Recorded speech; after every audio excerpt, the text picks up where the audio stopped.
dystopian fiction has been moved to current affairs.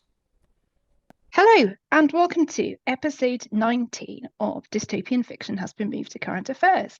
I'm Claire, and I'm back with Marsha, who has finished their European tour, and we are back hard at work with a recording all about Fallout, new-ish. We're quite on top of this one, new-ish show out on Amazon based on the video game Fallout, which I don't think we have played, either of us.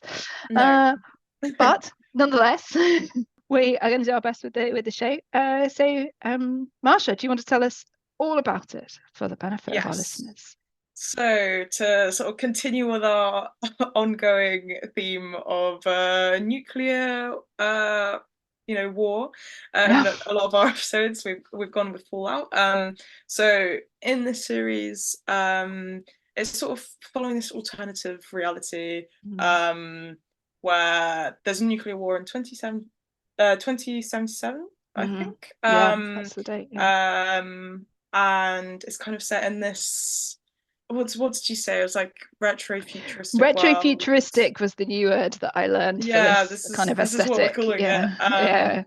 But yeah, it's kind of as the bomb sort of drops, it's sort of set in this like 50s sort of reality, and there's an alternative sort of nuclear arms race, and it kind of follows a number of characters. The main one being Lucy, who sort of 200 years after the initial bomb drops is on a mission to rescue her father Hank, who gets kidnapped by this woman called Moldova.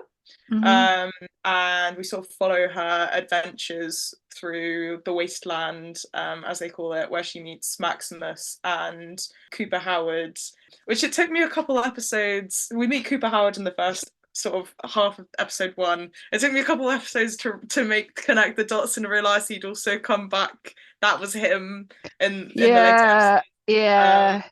It's one of these things like for casting, we're like, oh, we want you to play this really kind of like dashing Hollywood actor, and then we're going to like remove your nose and make you into this disgusting Walking Dead person. Literally. It was quite jarring, but there's a lot of different plot elements going on there here. But absolutely. Yeah, each character kind of has their own background, which I guess we'll go through as we talk about it. And they obviously all kind of come together at different points and sort of to reach a similar kind of destination towards the end, which we assume will be explored in season 2. But and we should say that as with all of our episodes, spoilers, lots of them, because there's a lot that comes together in sort of episodes 7 and 8 of the show. So we will be talking about all of that stuff if you need to go and watch those first. So I mean, it is this fascinating setting on the one hand. It's sort of as far as I can tell, and one of the things we were talking about was this idea that we'd quite like a bit more backstory on quite a lot of the stuff.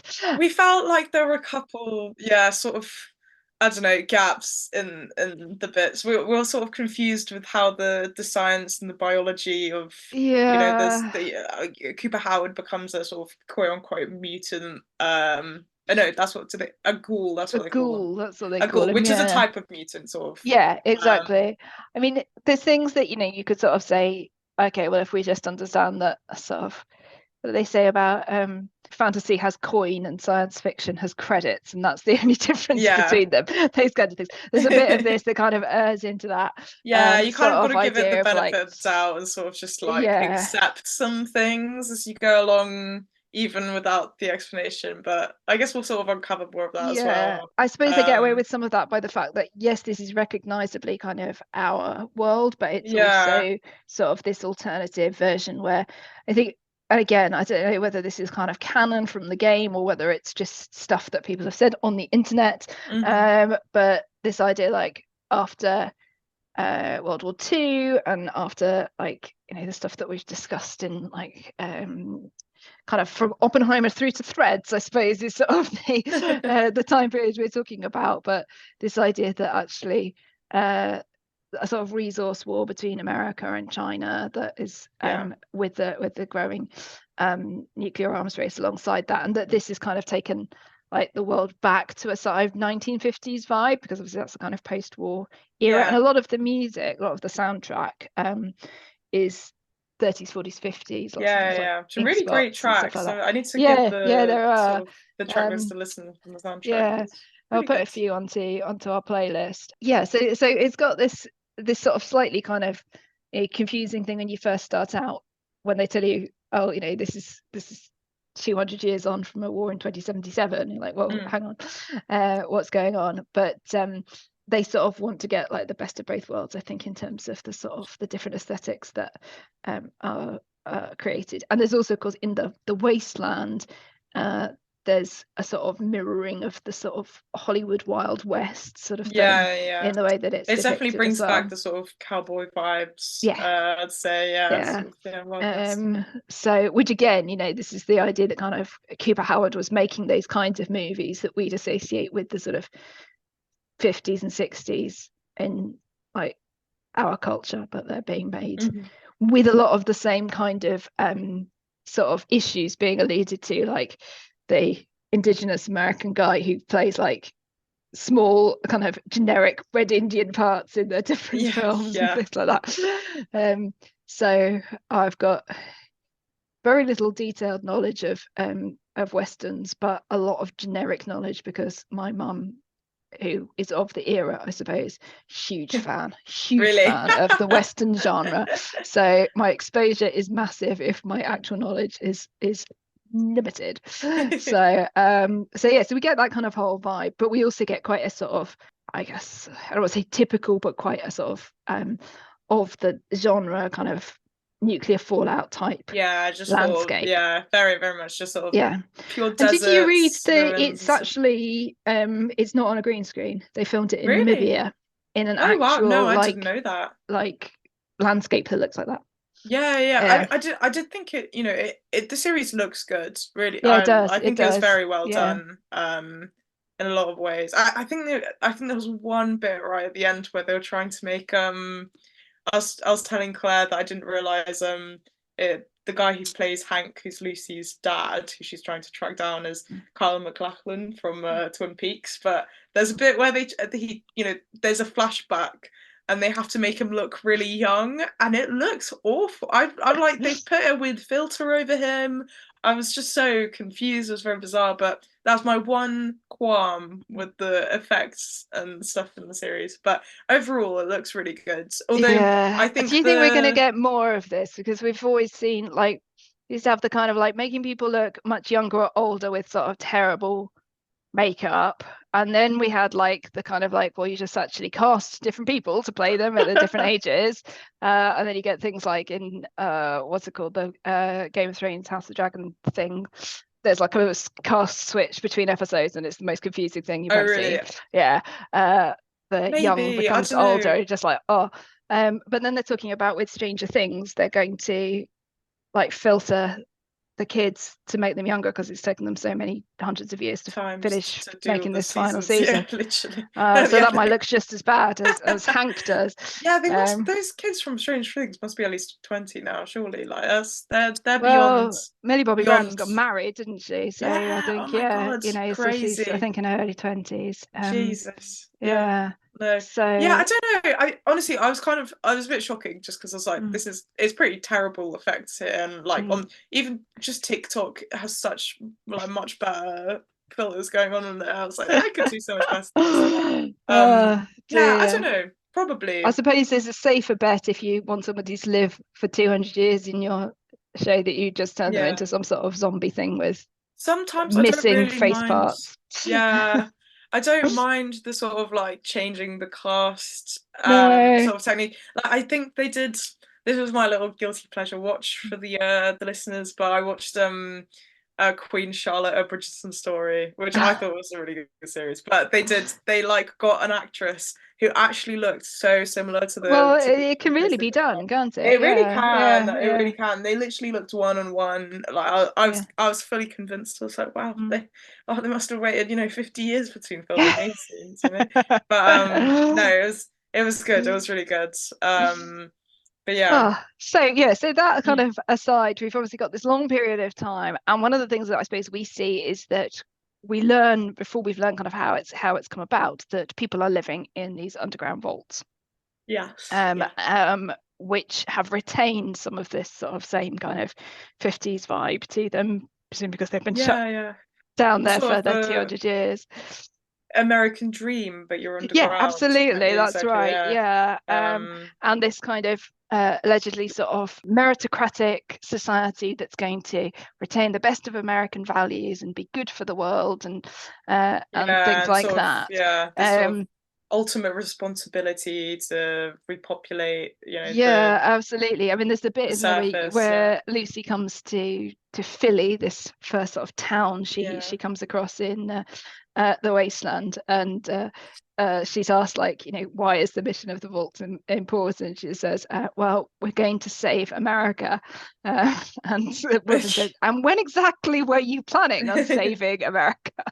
Well, so the people in the vault, well, at least in Vault 33, as far as I understood in the first couple episodes, don't think there's that many people or like that much civilization on the surface. That, I think, is obviously part of whether this is, once we find out more and realize how kind of I guess manipulated the whole situation is by Vault Tech, the company that's made the vaults, we start to see it slightly differently. But certainly the legend that they're all kind of told is that people won't have survived, or if they have, it'll be very few, and that sort of thing. Now we know that actually they clearly have to know much more about what's going on the surface than actually is revealed to the community, not least because Hank went up and got his daughters back when his wife ran away, but we don't learn that until much later on. But certainly what the people are led to believe, and therefore like the audience is led to believe at the beginning, is that these are the protected people who, when the radiation is low enough, will go up and refound America. And it is, of course, very American centric, the whole thing. Very sort of sort of savior coming along, savior complex, repopulate the world and so on.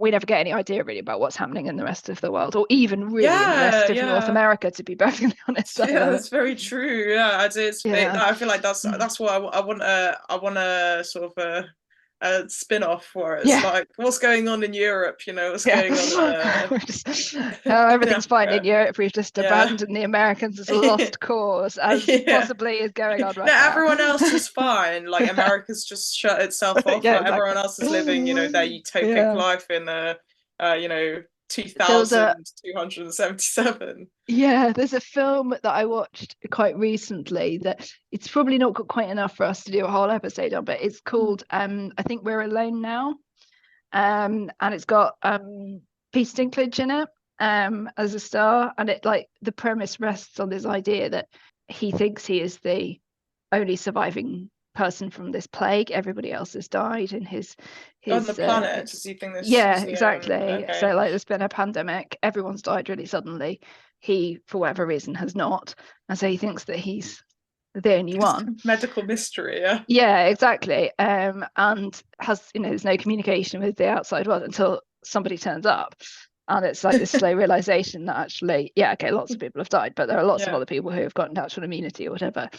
And it's actually, it's sort of sad and moving and so on, but it's this definitely this idea that when everything goes horribly wrong around you and you've got lost communications and things like that, you can kind of, it's not that he necessarily considers himself self-important, but he has no ambitions to sort of save the world or go and find somewhere repopulating or anything. It's just the kind of like, that must be it kind of thing. Whereas obviously there's this mythology that's fed to Vault 33 that they will be they will be the future and the best of the best or whatever. Exactly.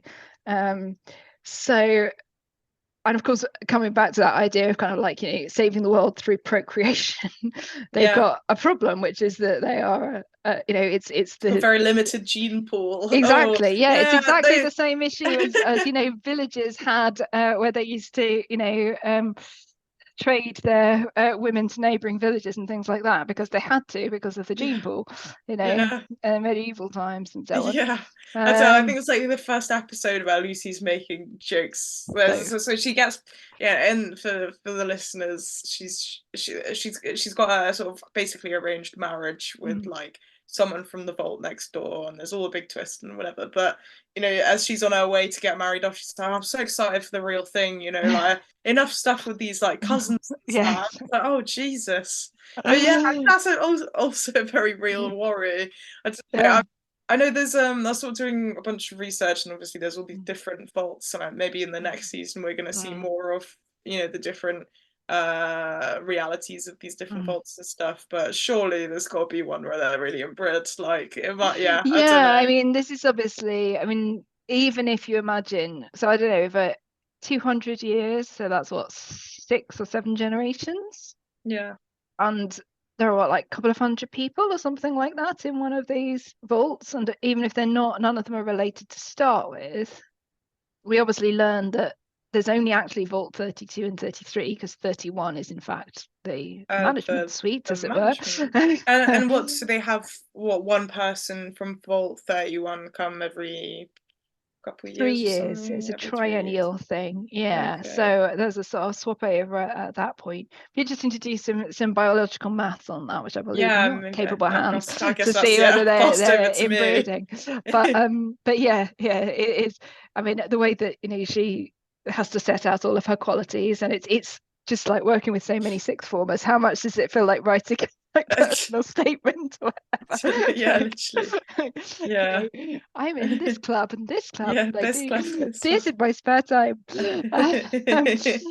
But and you know, I think that there is all of the, you know, the kind of like the, I suppose, what must be very real fears around things like arranged marriages and so on, even with, you know, Lucy feeling it's her duty to do it. She doesn't know what she's going to get, and there's a good twist, I think, in the way in which we're led to think, you know, he could be, what's her brother saying, Norm? He says something like, he could be a cannibal or be full of tumours or something. And then he's actually quite fit and you know, not like too gross, until he wipes his dick on the curtain. I think that's the low point. That's what she's that's when she starts to realise that there's something really wrong. There's something a bit strange. Literally.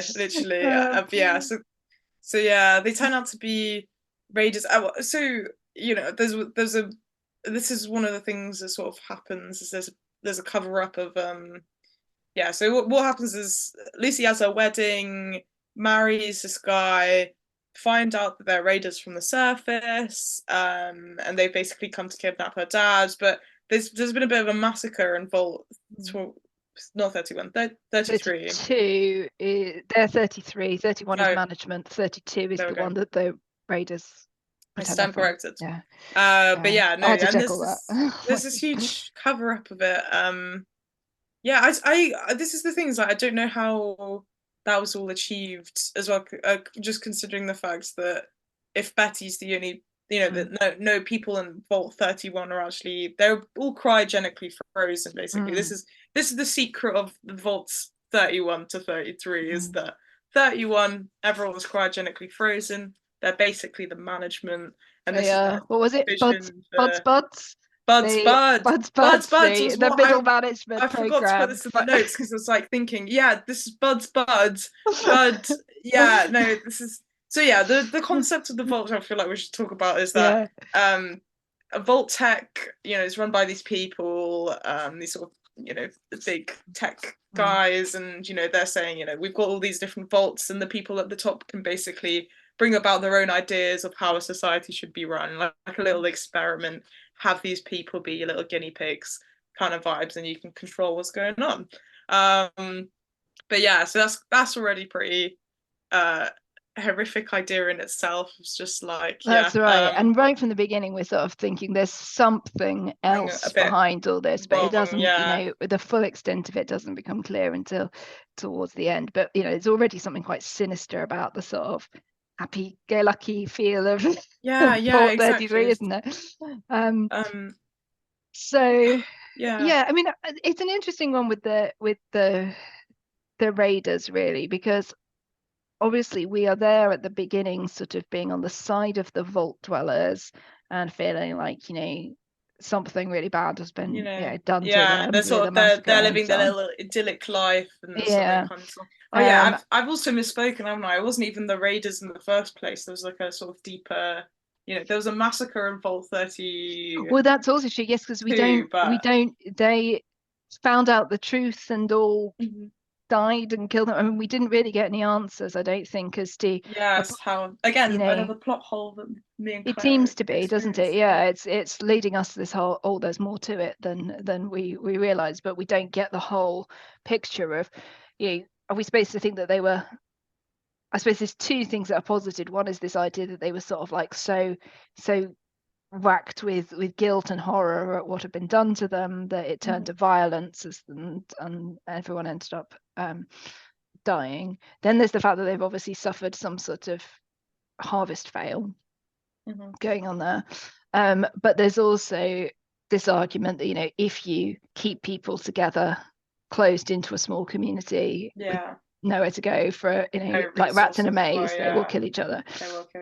So which I think was one of the things that was basically being tested, will they kill each other or not, and they did. But Lucy, we get this strong family bond, good kind of like American conservative family values and things like that being sort of promoted. And so when her father is taken, she wants to do something about it, and she does, leaving a sort of slightly sort of chaotic vacuum behind her, because we do keep going back to Vault 33 and seeing how they're, I suppose, trying to manage in the wake of this. One of the things that they're having to deal with back in Vault 33, apart from the kind of like very much like choosing your school prefect sort of election for overseer, when it's obviously already like predetermined, but also like what to do with the prisoners they've taken. So again, like, where did your sympathies lie with how they what they thought about the prisoners? Because that's quite a sort of funny but also serious question. I mean, this is I think like questions we've also sort of had before. Claire's got sort of being society. Yeah, that's right. Yeah, what do we do with our prisoners? It's a good point. It's also very current, of course, with tackling of prison reform. Yes, that actually seems to be happening under our exciting new government. So yes, well, not that we're going to suggest that they poison great swathes of their prisoners, which is what happens. We should say in Fallout, we're not advocating this. Disclaimer. I mean, for also the listeners who haven't heard, there's basically a sort of a movement of like cutting down a lot of inmate sentences and stuff, but that was something that the Tories were already doing. Well, I mean, there's a sort of, because our prisons are so overcrowded in this country, it's been necessitated that, and also because the judicial system is so far behind, so a lot of people are on remand for a very long time, so they're imprisoned as well. So we've got this necessity to release prisoners, but also we've got James Timpson's been put in place as a minister, and he knows a lot about and is very serious about the idea he's very much prison reform.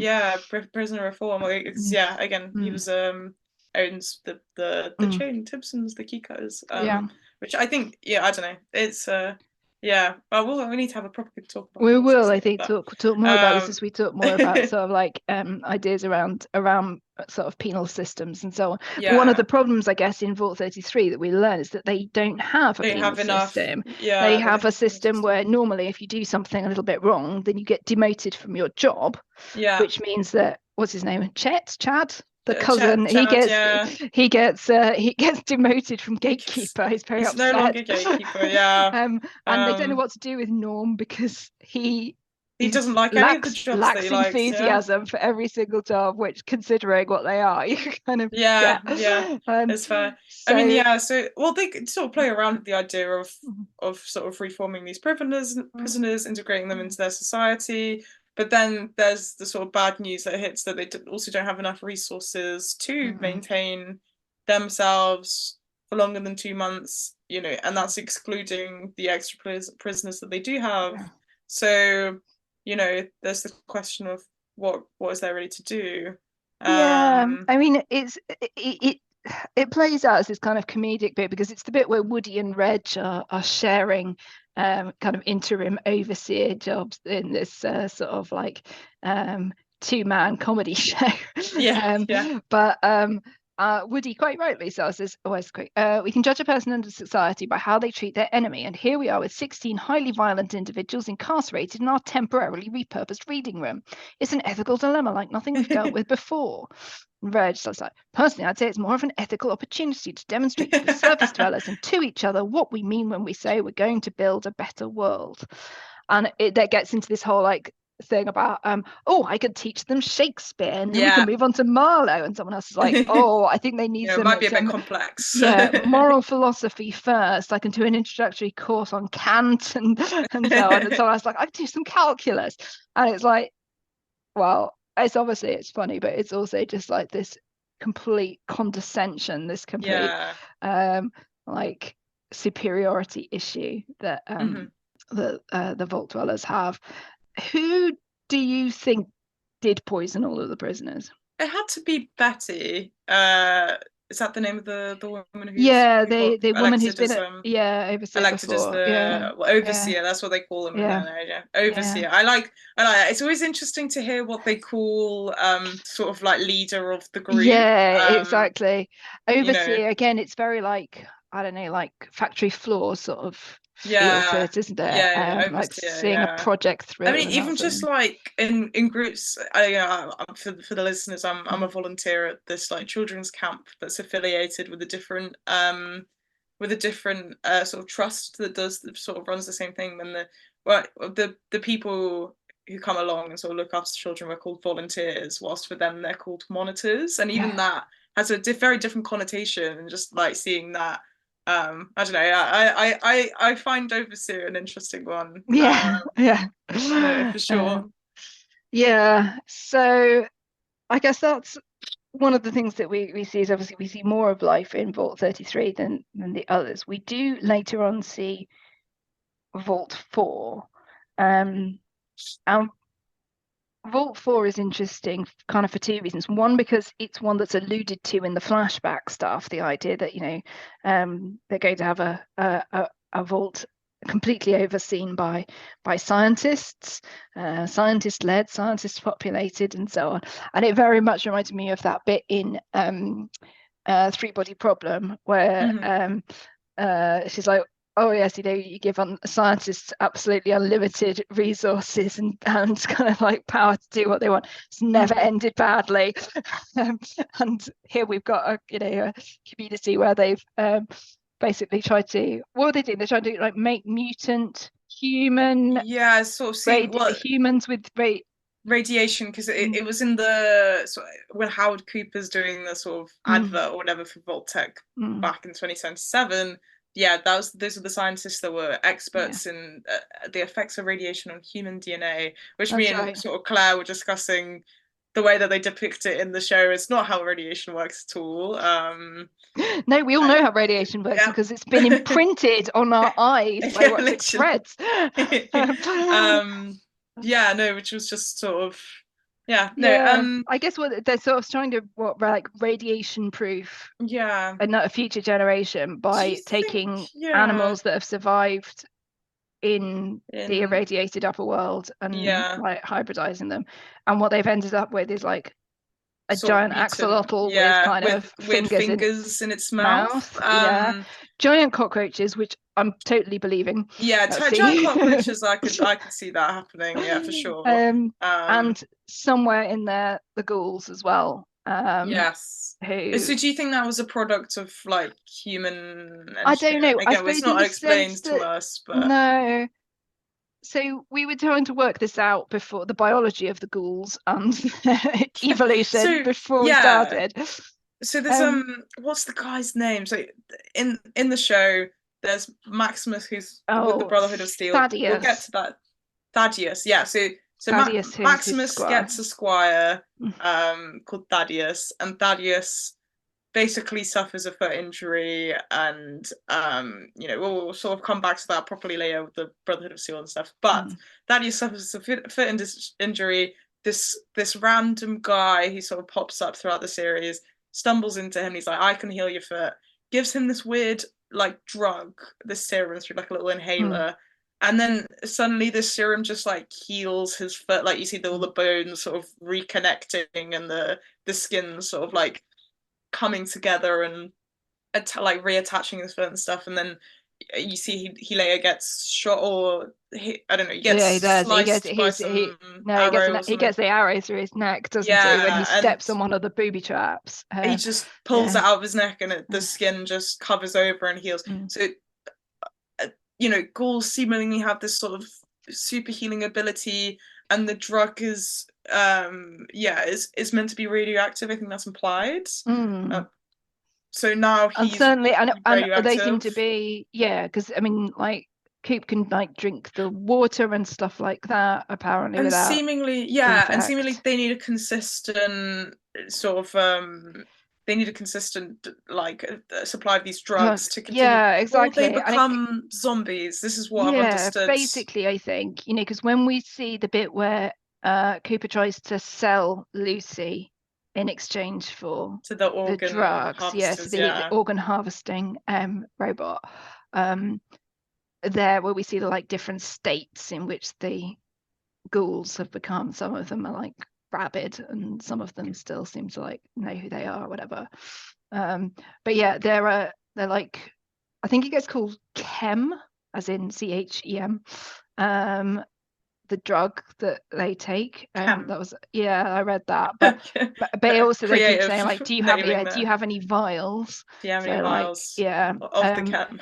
Of the chem, exactly. And I assume that the bit where like their noses have gone has got to be something to do with the fact that this is like an inhalable drug. So it's just like a sort of extreme version of, you know, what happens to you if you snort too much coke or whatever. Like, you know.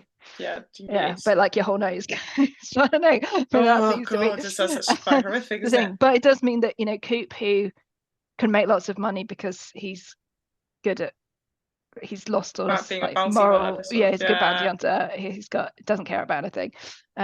Whereas poor old Roger, who is busy going rabid, Coop shoots in the head. And then makes arse jerky. That was lovely. That was so there was ghoul on ghoul cannibalism there. It's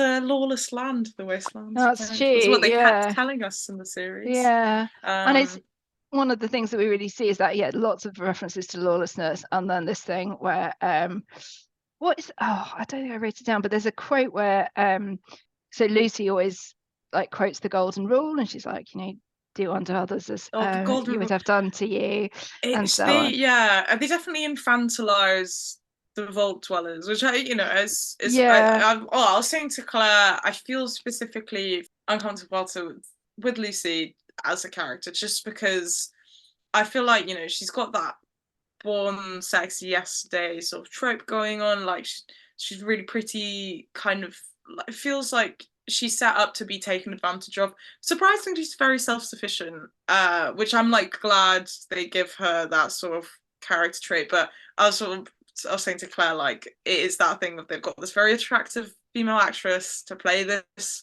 woman who's out there in the apocalypse fighting off like these people, and even when she's like on the brink of death, she still looks really pretty. She's still got her contour on, still got the eyebrows done, which was like, you know, I thought as a sort of audience we were past that point. You know, it's 2024. All right, we don't need all the female characters to be, you know, sexy in the apocalypse. Like, it is true.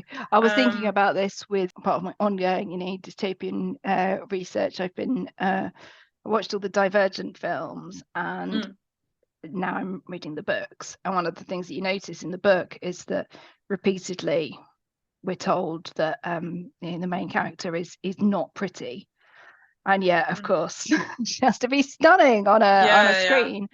And it is frustrating. I think that, you know, we were saying that I found it quite satisfying the way in which Lucy kind of like lost her sort of Girl Scout look. And sort of hardened up a bit. Know, but yeah, for sure. She does some really pretty grim things out there. She sort of mainly does stay reasonably sort of clean and nice. I really wish she shot her dad at the end. Big spoilers, everyone. Hank turns out to be bad. But I suppose there is this I think we've talked about a lot, which is the idea of, is there some sort of fundamental goodness in people that can be found and can be retained? And like Cooper keeps telling Lucy, that she won't stay the same, she'll become just like him and so on. And she gives him his drugs after she gets out from not being organ harvested. And she's sort of saying, she's not going to become, I can't remember what he says, something about she says the goal, he says the law, like there's lots of things about the law of the wasteland, but he's something like there's always some other bullshit going on or something. It's just, I really liked Cooper's character. Yeah, we learn that even with him, he has got some purpose still. Yeah, his purpose. He wants to find his family. He's searching for his family. Which I at the point the bomb drops, we see him and his daughter run off, and we don't know where his wife is. But in the last couple of episodes, we discover that he sort of finds out this darker side to his wife because his wife works for Vault-Tec. So I'm actually very curious. We learned that they were separated or whatever because there was a reference to like, why is he doing children parties? Well, alimony. So at the point at which the bomb falls, he's already like acted on what he's found out, I guess. For sure. But it seems unlikely if he didn't go into the vault. Presumably his wife did, and presumably his daughter would have done as well, because I think it's very hard for him to justify. Like, so do you think, would you theorize that his daughter and his wife are going to be in like Vault 33 or so, the equivalent of, buds and all that? I don't know. I mean, again, we come down to this question about how exactly this whole aging issue is working, because we know that Cooper has survived by being a successful ghoul. Yeah. We know that Bard has survived by being a brain on a machine. And on the wheels, Yeah. People like Hank have survived by being cryogenically frozen. But how does Moldova survive? Yeah, exactly. How has she survived? Was she also cryogenically frozen? Well, possibly. Possibly not. We don't know. But she was, she definitely wasn't buying into anything to do with Vault-Tec. So how would that have worked? No, not at all. So some interesting unanswered questions there, and I suppose the same thing then applies to, his family, or whether we're going to learn that there's other ways that people's lives have been extended for a long time. So I wanted to go back to just to sort of finish talking about Vault 4 and also sort of Moldova and stuff, and this concepts that they talk about, like, a society run by scientists that aren't sort of held back. Do you think there is this ultimate what do you think of this sort of idea that, if science isn't held back or regulated or whatever, like, that ultimately is always going to be like moral and ethical rules and boundaries are going to be pushed to sort of a limit? I suspect that there's a greater chance of it once you remove an external framework, whether that is like an ethics committee, or whether it's the law, or whether it's like the court of public opinion. When you lose all of that, especially if it's like an end time situation, you could imagine a kind of anything goes sort of scenario.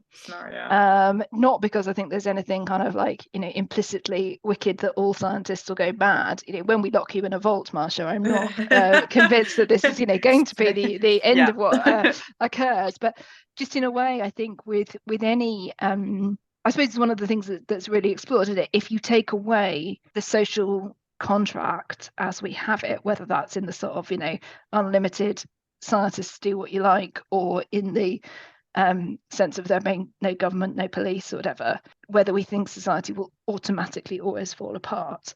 And Lucy's obviously really trying to sort of say, no, she can still be the person that she wants to be, but she does do things that she didn't previously do. And I think one of the best sort of like ways of tracking how people start to change over the course of it is how they feel about carrying around a dead man's head. Like, it starts off as being something really gross, and then it just becomes something like, she's like chatting to him and sticking a tracker up his nose, and like, people are just sort of tossing the guy about and so on. Bless him. plus the scientist. No, and this is also another thing. So the as the plot progresses, Lucy sort of gets entangled with this little sort of plot where this guy and his dog escape these like underground secret labs, which me and Claire think are to do with Voltec. We don't know. So it gets called the Enclave. We know that they're experimenting on dogs. Yes. Very bad if you are a puppy that is too small. Oh my god, the scene right at the beginning where there's little puppies like being weighed and they're like incinerated if they're under 10. CX404, Viltzig's dog, of course, he does like mark up by like half an ounce or whatever it is so that it survives, and then he like keeps it for himself. So great dog, like the experimental dog. But we don't really know, but Viltzig does seem to know a lot, and he's obviously taken huge personal risk to be a whistleblower in the way that he is, but we don't know much more about it than that. No, but they seem to be Voltec related to name. Well, hopefully the next season answers some more questions. As far as I know and what I've heard from my friends who play the game, apparently the next season is following the Fallout New Vegas game. I know about that as well, because that's where they're going, isn't it? That's where they're heading. Hank is heading at the end. So anyway, sorry, we've got Viltzig, we've got him coming from the Enclave. I interrupted you getting carried away with the dead dogs. So the scientist with the dog, he's a whistleblower. He sort of basically escapes. He has to get to Moldova, and with him he is carrying, we discover, the cold fusion energy little... I mean, he's obviously like finally managed to make it. Lee Moldova in her like previous life before the apocalypse had developed this. All the proprietary rights have been bought up by Voltec and kind of lost to her, and then he seems to have like made it work and injected it into his own neck. And he basically needs to transport it to her, and this is where sort of Lucy comes in, is that she gets caught up in it and is meant to escort him, but he doesn't last for very long. I think he doesn't. He gets his foot blown off in Philly by Cooper because of the bounty on him. Then Maximus, in the disguise of Knight Titus, turns up, who also wants him because the Brotherhood of Steel also want to get him.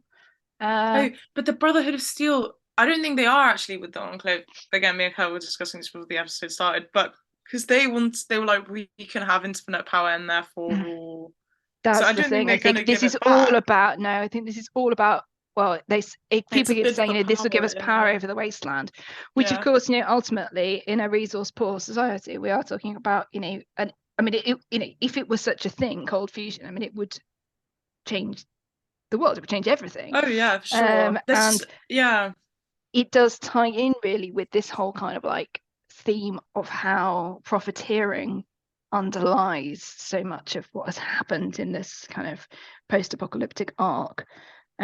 Because even like before that, if it's all about like a war of resource between China and America, which seems to be the sort of premise, then that could have been ceased. It could have been ended with cold fusion, instead of which, for the sake of the power and the profit of the few, the solution to the war, basically, it's war profiteering. You need the war to keep going, and so first of all, you don't allow the thing that might solve it and do good to everybody, and then secondly, you drop the actual bombs, as we learn at the end. That actually means that you will be ahead in the race for post-apocalyptic control, because so this is all orchestrated by Voltec. And this whole idea that like the one thing at the center of marketing is basically like time, and that's the thing that it keeps coming back. You can, if you can hold out long enough, you will beat all your competitors. That's the sort of idea, is if you can control the time, and that's obviously the kind of aim of the vaults.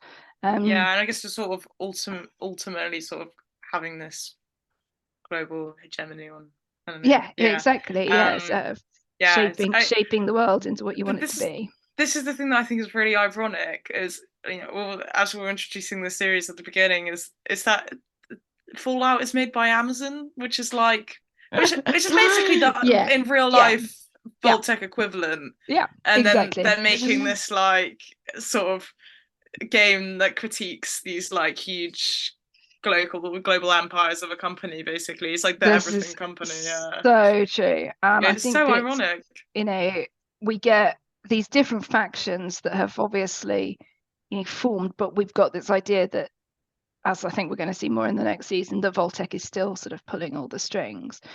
Before we move on to that, because I think that should be the kind of last thing that we really kind of go back into, I just wanted to talk a little bit more about the Brotherhood of Steel, otherwise we'll forget about them. Yeah, because they are quite an interesting wing to all of this. Honestly, I think they felt most out of place in the whole story, and I was sort of saying to Claire before we started recording that I feel like Maximus' characters, meant to represent like his journey and the Brotherhood of Steel and their whole place in the story. But I feel like he was the least sort of satisfying character. I don't think there was. I don't know. I'm not really sure what he did for me personally. I mean, I guess that it's one of the things that we've seen a little bit before in so we had a cult in The Last of Us, for example. It seems to be something that post-apocalyptic authors are quite interested in exploring, this idea of will some sort of power structure based in religion and faith, and so I guess the promise of salvation. Exactly. And especially with Maximus, he's rescued from a fridge. He's given a home after. They loved to use that flashback cutback. I think I saw it 15 times in the series absolutely. Of him coming out of the fridge. I was like, again? Were you serious? Again? Like, it's just crazy. So, but then there's this idea that I suppose he's been indoctrinated into what is basically just, it's another, patriarchal kind of tool for manipulation, isn't it, with a hierarchy. I don't think there's any women involved in so we've got so Dane is non-binary. But I think that and that in itself almost felt to me, it was great to see the representation, but it felt a little bit out of place in this otherwise kind of quite sort of conservative because I mean it's almost monastic. There's the very funny bit where Lucy suggests that Maximus might want to have sex with her, and then he's like describing ejaculation like a spot bursting and it's just like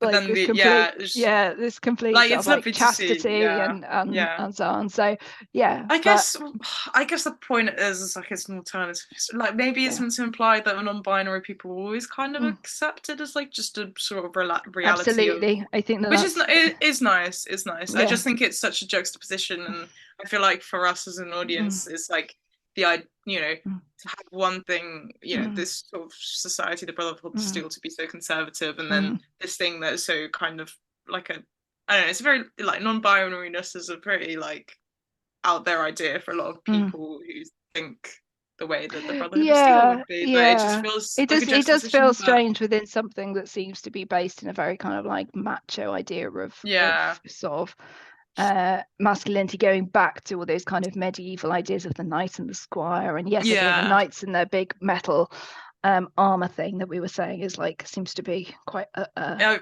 de rigueur.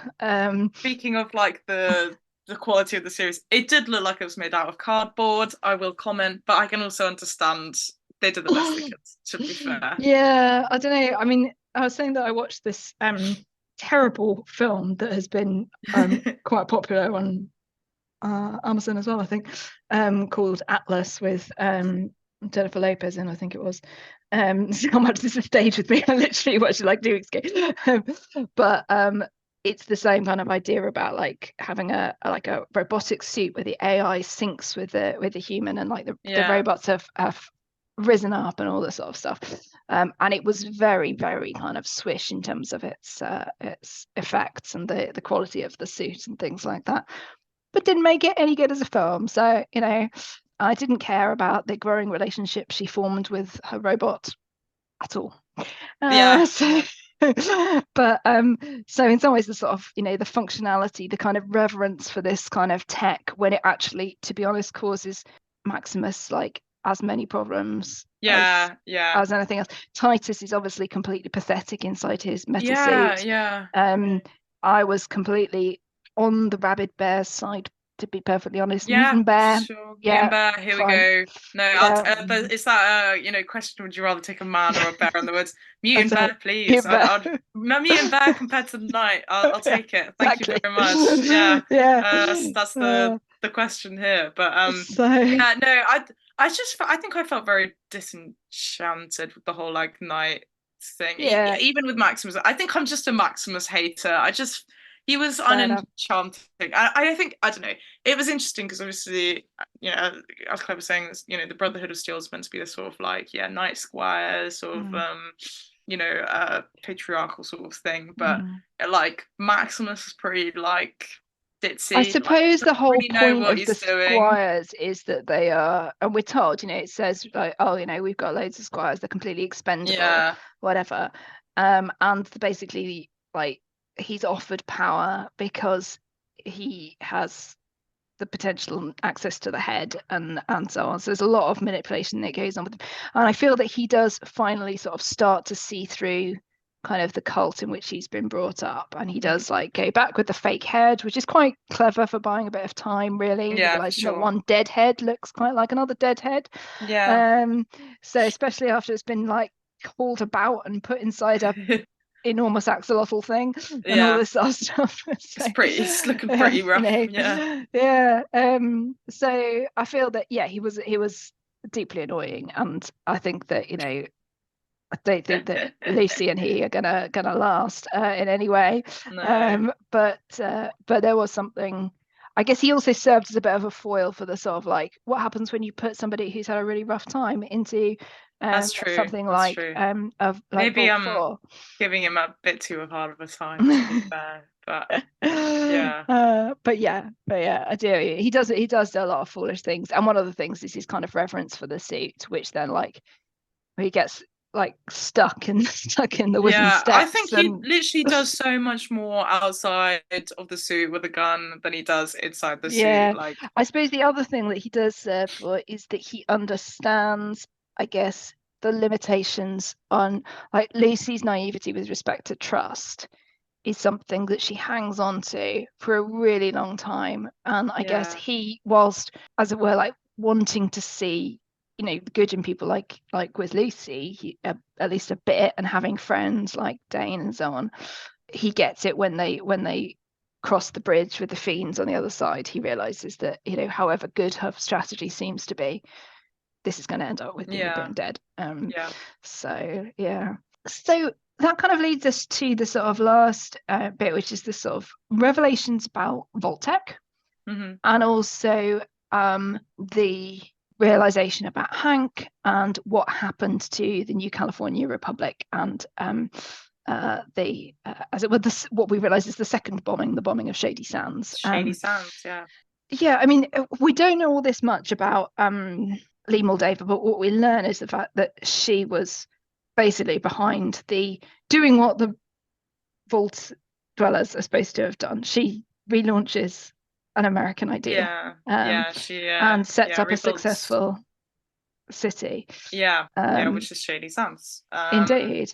And so in the story, Lucy's mum, sort of, we know that she's disappeared, we don't know if she's dead, whatever, but we find out that she basically becomes curious about, I think, in the vaults there's something to do with the water being redirected. That's right. She realizes there have to be people. There has to be civilization up on the surface.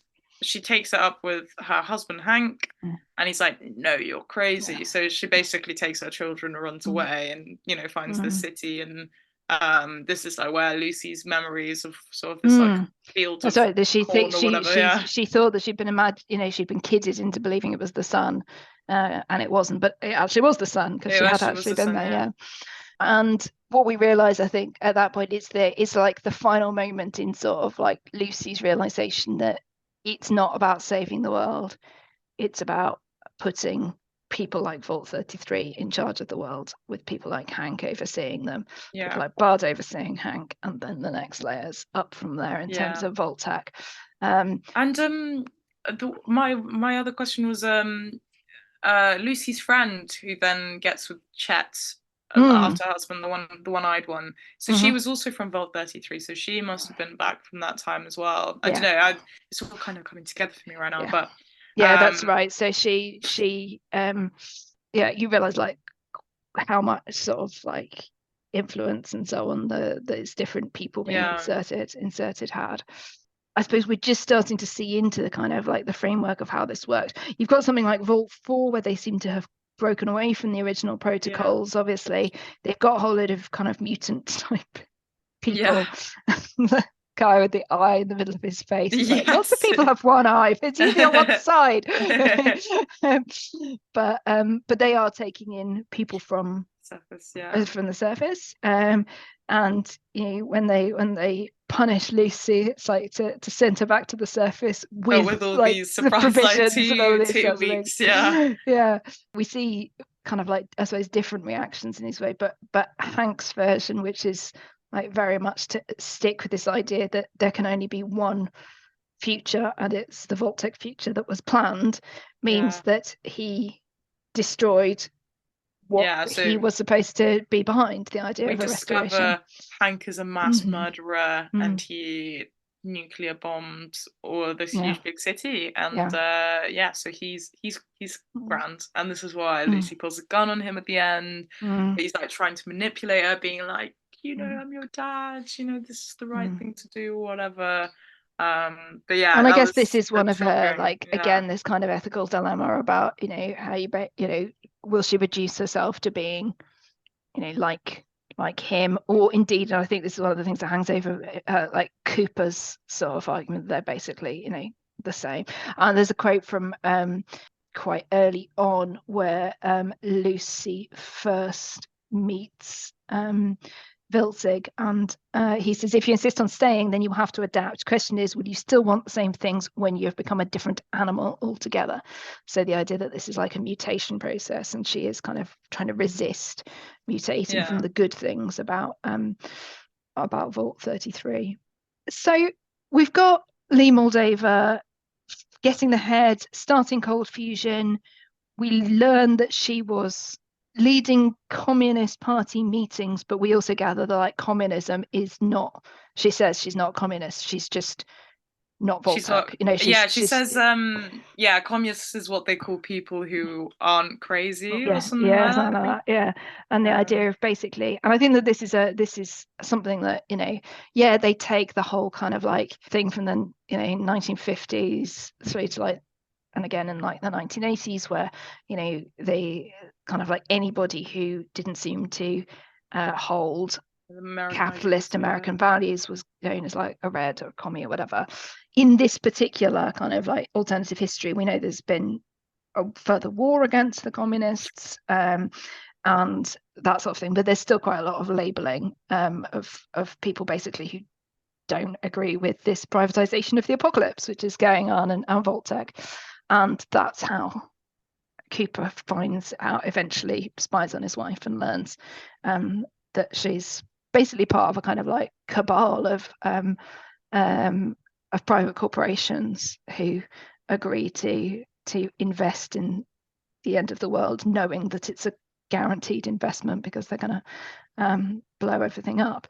There were a few things about this I thought were really kind of like sort of compelling in terms of a sort of metaphor, like things like increased government privatization, and the idea of kind of like what in late capitalism we might try and own, like the ownership of people's almost like their personhood, their identity, through the way in which like you have to invest your person into the digital world, and that this is the same sort of idea, like, you know, you can actually buy what you want society to look like. And it also made me think a lot about, we were talking just before about this book called The Invisible Doctrine by George Monbiot and Peter Hutchison. I'll put it in the notes, but really recommend this. It's The Secret History of Neoliberalism and How It Came to Control Your Life. And the thing that for me was the most eye-opening about it was the way in which it explores the role of dark money in politics. It looks at American and UK politics particularly, but this idea that like the investment of lobby groups, so like millionaires investing money in the lobby groups they've created, which then have a direct influence on government. And the argument of the book is essentially that, basically saying that, you know, it's not that they influence the government, these companies become the governing power because the influence of dark money is so huge. And this felt just like this, basically, like the American government had gone, okay, we know we're going to need this, and this is an opportunity for like investment in America and so on, so we'll hand it over with no limitations to this group, who basically then say, well, yeah, okay, we can create our future, the one that suits people who are like us. And you notice with things like, was it Bob Cooper's wife says, like, it's not just about getting them a place in a vault, it would be a good vault. So even within like the vault systems, you know, some people are just going to be there to be part of the social experiment, and some will be in charge of the social experiment. The social experiments and existing as the gene pool, as they I think that's what they exactly they say. It made me think of a couple of other recent references to things that I'd watched of a more sort of less serious version than Invisible Doctrine. I was thinking about like this idea that the way that we know that an increased requirement for profit making as the major obligation of private companies, as we've seen with things like privatized water in this country, and the fact that, you know, huge profit making and generally sewage filled everything else, and it obviously like reduces the incentive to produce like world bettering products that don't make a profit. And the famous example of where this was not done is seatbelts. When the seatbelt was invented, there was no patent put on it so that all car companies could put it in, because it was generally considered to be better for the world. But when do you really ever see that?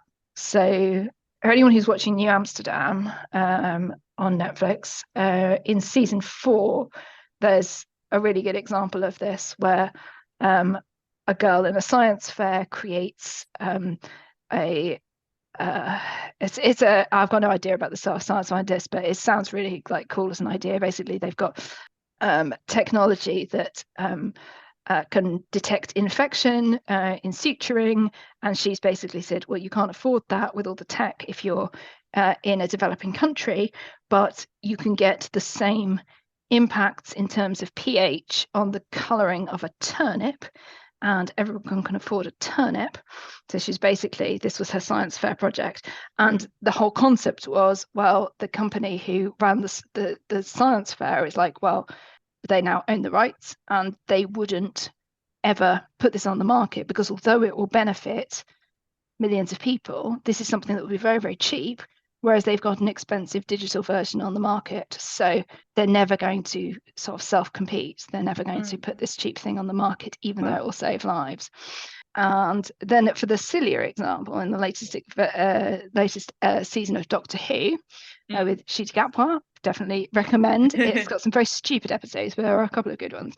And one of them was this idea of like people who are in a war, and it basically comes to light that there is no enemy.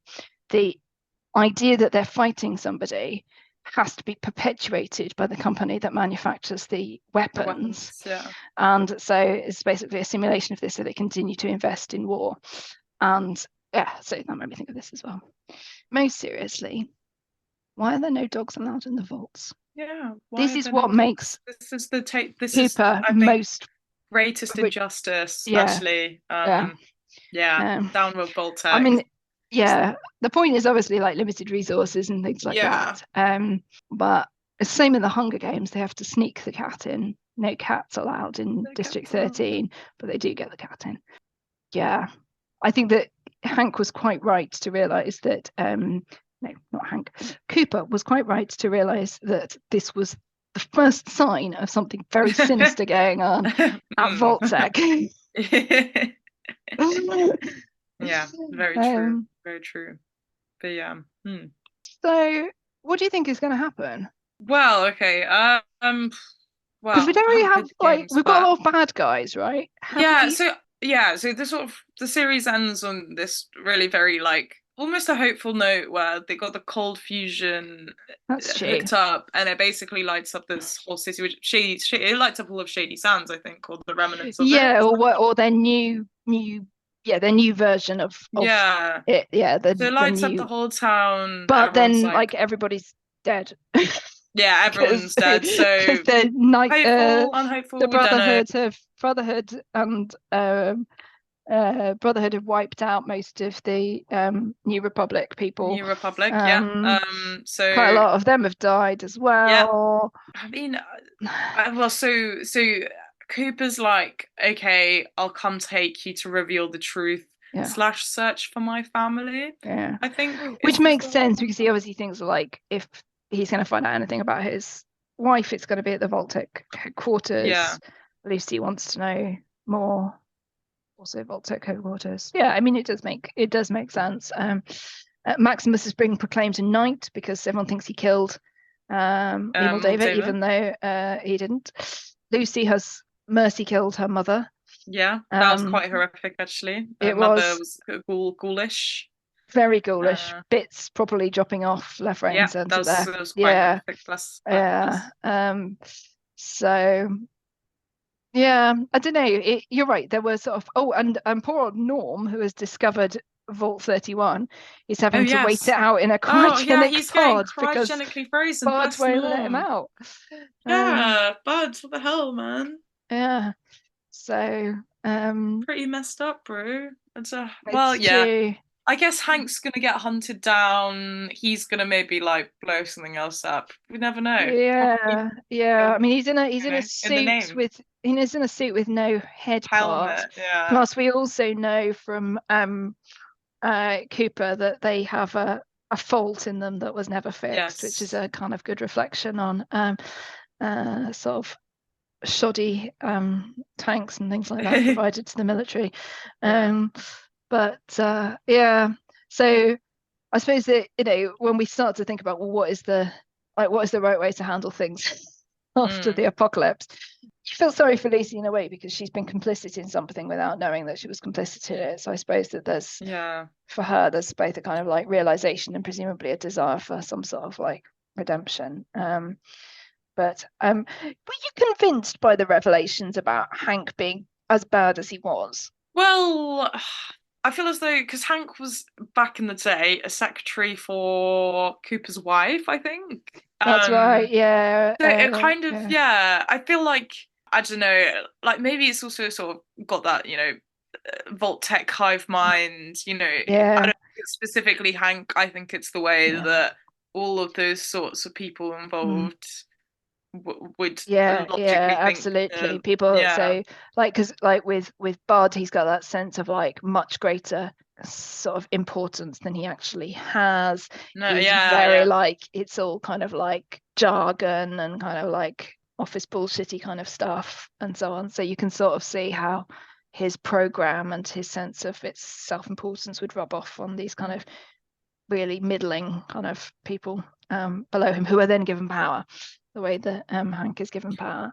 Well, it will be interesting to see. So presumably we'll have to wait for about 4 years or something for Amazon to get their act together and get another season out, but at least we know that it's coming. Yeah. What are we doing next? We made a list. Where's the list? Oh, we're doing Joker. The Joker. Yes. Is that the original Joker? The 2019 Joker? Yes, that's right. Because there's going to be another one out, isn't there? That's been filmed. With Lady Gaga, that's right. Yippee! But so we thought we'd get ahead of that by looking back at Joker, which I think of, there's lots of obviously things that you could like do on Gotham or whatever, but that to me is the one that I think most kind of explores the sort of impact of dystopian society on an individual. So that will be with you on in 2 weeks time, so that's the 11th, and you can see the other things that we're doing on our Instagram for the weeks after that. In between our podcast episodes, which come out fortnightly on Sundays, we have our Substack newsletter, so you can check us out there for extra dystopian stuff. And our Instagram handle is Dystopian Fiction Current Affairs. So you can message us there or via Spotify. Let us know what you'd like us to cover in the future. And it may be anything about like Fallout and the game. Me and Claire would love to know. Some of our knowledge. Yes. Yeah, I don't think video games are our forte. I mean, I've built in a bit of The Last of Us, but that's where my gaming knowledge ends. Exactly so. So, anything else we need to add, Marsha? Don't believe so. Excellent. Well, in that case, thank you all very much for listening. Thank you. And we will see you again in 2 weeks' time. Goodbye.